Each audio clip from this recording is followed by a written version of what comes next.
Today we just tell everybody how to find the admin password. Because recently several of our old regular customer do not forget the admin password. Okay, now first step we just pull the power plug out.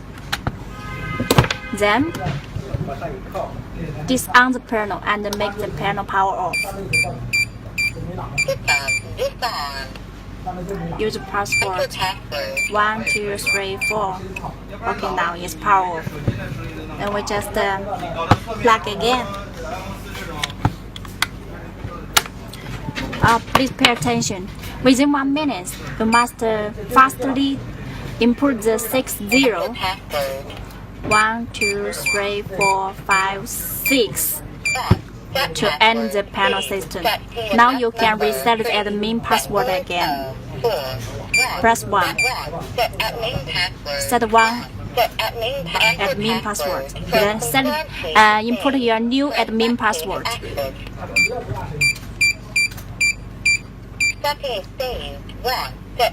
Okay, let me check if the admin password success.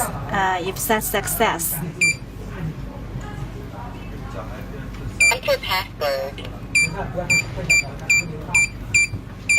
Set password. Now it's okay. Hope everybody can find your admin password. Bye bye.